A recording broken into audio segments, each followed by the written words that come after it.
বলছি যে আমাদের মঠে ফিরে আয়, আমাদের সাথে সম্মানের খাওয়া তোরা তারা আমরা আমাদের সাথে চল, আমাদের সাথে সবকিছু পার হচ্ছে না, চলতে চাইছিলাম। ভালো কাজই করছে, তুমি এটাকে মারতে চাইছো কেন? আমাদের পথে আমাকে চলতে হবে না, তোমরা তো ছাড়বো না।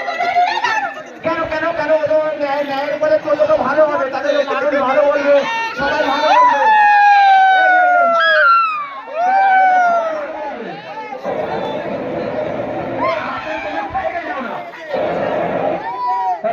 এই ভূত চলে এসছে,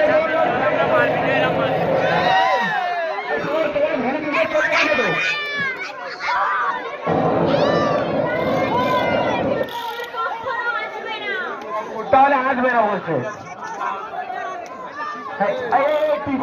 টিচার ম্যাম বাচ্চারা ঠিক পড়াশোনা করছে তো, তুমি ম্যাম বলো, তুমি ম্যাম বলো।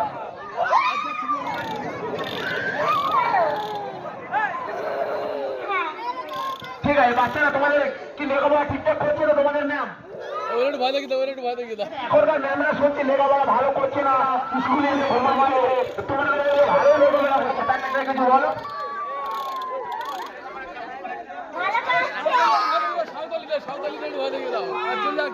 ঠিক আছে, টিচার ম্যাম বলছে এনাদেরকে ভালোই লেখাপড়া শেখাচ্ছে। আর আমাদের এই গুন্ডাগুলো কি করছে দেখি, আমাদের মাতালটা কই? মাতাল আমাদের এই আর্মি অফিসারটা কোথায়?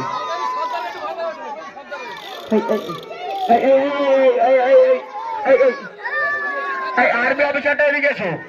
আর্মি অফিসার, এই তোমরা এই গুন্ডাগুলো এতগুলো জানানো করছে, আর্মি অফিসার তোমাদেরকে সামলাতে পারছে? আর্মি অফিসার কি? আর্মি অফিসারের বাপ পর্যন্ত আজ পর্যন্ত আমাকে ধরতে পারেনি। আর্মি অফিসার ধরতেই পারবে না। ও, তুমি এতগুলো গুন্ডা নিয়ে একটা আর্মি অফিসার আছে, তোমাদেরকে আর্মি অফিসাররা বলছে এবারে ওনাদেরকে সাহায্য করে ছাড়বো। ও আমার সাহায্য করবে, ওই বাপ পর্যন্ত পারবে না। এই গুন্ডাদের সরকার কি তুমি? না, ওইটি আমার জমি কেড়ে গেছে। ও তোমার দলে কত লোক করে? তোমার দলে কত লোক করে? এই একটা আছে, কালু সর্দার। কালু সরকারও? ও, তোমার দলে তারা 10-12 লোক কাজ করে, তাই তো? ও, খুব ভালো। ও ও তোমার দলে এখনো ডন আছে, তাই তো? ও, ঠিক আছে, তুমি দলটাকে চালিয়ে নিয়ে যাও, অসুবিধা নেই। এই মাঠের ভিতরে আমি যখন